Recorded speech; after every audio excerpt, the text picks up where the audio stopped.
Hello Vivekians, welcome to the next session of School from Home. I am your English teacher Gaganpreet, and today we are going to start a very interesting topic of English grammar, that is tenses. So students, how many of you know what are tenses? The verb forms that indicate the time and state of action are known as tenses. So, tenses tell us that at what time the thing happened, at what time the action occurred. Okay, so they basically are so much important in grammar that you cannot write even a single sentence without the basic use of tenses, without the basic knowledge of tenses. And that is why it is always important to learn more about tenses, to understand more about tenses. So students, first of all, let's see what are the type of tenses. How many type of tenses are there? So we have three type of tenses: present tense, past tense and the future tense, which can be subdivided, and that we'll study in the video further. So the first type of tense that we'll be studying today is present tense. Present tense can be further classified into four types: simple present tense, present perfect tense, present progressive and present perfect continuous tense. Okay? Students, simple present tense is used to say what someone usually does. So basically it represents a routine or a usual habit of a person. Okay? For example, I always study English on Tuesday. So it is a routine. That person does that every Tuesday. Second, we have present continuous tense or present progressive tense. So, as the name suggests, continuous means it is used to say what someone is doing now, what is in continuation, what is going on. So, I am studying English now means I am doing that thing now. That work is under progress. Next is present perfect. Present perfect is used to show unfinished time, means something had started and it has been going on, but we do not know about the finished time. So in those cases we use present perfect tense. For example, I have studied English twice this week. So we do not know that if that person will study it further or not. We do not have a finished time. Okay. Next is present perfect progressive or present perfect continuous. It is used to say how long someone has been doing something. If someone has been doing something continuously for some long period of time, then we use present perfect continuous. For example, I have been studying English for 2 years, or I have been studying English since 1997. So it tells us that how long that work has been going on. Okay. So now we are going to study about the first type, that is simple present tense in detail. First of all, we'll see some basic rules related to simple present tense. Simple present tense, in this form of tense, the verb form of the tense is same as the root verb. If you remember, in the previous classes you had studied about first form of the verb, second form of the verb and third form of the verb. So root form means first form of the verb.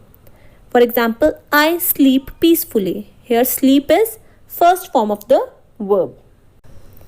If the subject is third person singular, if we have singular subject and that also third person, for example, he, she, it, then we add s or es to the root verb. For example, she sleeps peacefully, he sleeps peacefully. Here we have added s to the word sleep because our subject is he or she, that is singular third person. Okay. Now to form a negative sentence, we add do not plus root form of the verb or does not plus root form of the verb.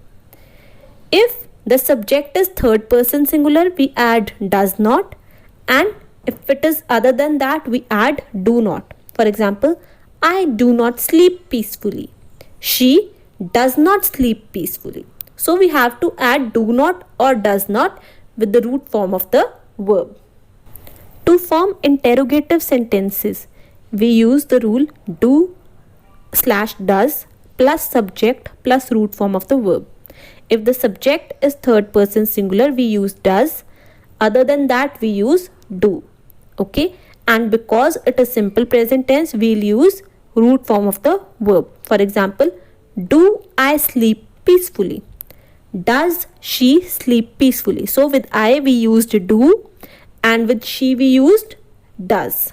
Okay, and to form negative interrogative, we use do or does plus subject plus not plus root form of the verb. Do or does according to the subject, then the subject, then we'll write not to make it interrogative, and then the root form of verb. For example, do I not sleep peacefully? Does she not sleep peacefully? Okay. Now a question arises that where to use simple present tense. When do we have to use it? Okay. So let's see that when to use them. First, when we talk about something which happens regularly or as a habit. So when we are talking about a habit, we use simple present tense. For example, Uncle Sam smokes cigars. So it is his habit. So we are using simple present tense. Okay. Generally, adverbs or adverbial phrases like usually, generally, occasionally, rarely, etc. are used in simple present tense. Secondly, to express general statements or universal truths. For example, Earth moves around the sun. So it is a universal truth. So in that case, we use simple present tense. Third, to express a fact or something which is true at present. If any fact is true at the present situation, like she is a yoga instructor at the academy. So at present, she is at that position. So we use simple present tense. To express actions planned in advance, especially concerning a journey or a program.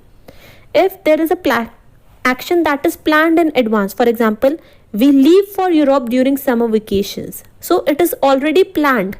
In that case, we use simple present tense. Next is to introduce quotations with the verb say. So if a quotation begins with verb say, then the sentence within the quotation would be in simple present.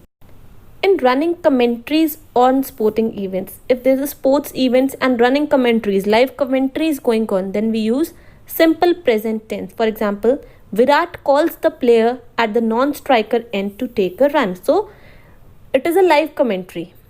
Next, in exclamatory sentences beginning with here and there. If an exclamatory sentence begins with here or there, then we use simple present tense. For example, here goes the last ball. In case of time clauses and conditional clauses in place of future tense. So if there is a time clause, means there is a condition related to time, or there is a conditional clause, means if one thing will happen, then other thing will happen. In those cases, we use simple present tense. For example, we shall start when the sun rises. So when the sun will rise means there is a time clause. If you work hard, you will succeed. So if you work hard, there is a condition, then only you will succeed. And the last is in newspaper headlines reporting very recent events. If a newspaper headline is reporting a recent event, it will use simple present tense. Okay, students? So that was all for simple present tense. And in the next video, we'll be continuing with present continuous tense. Thank you, students.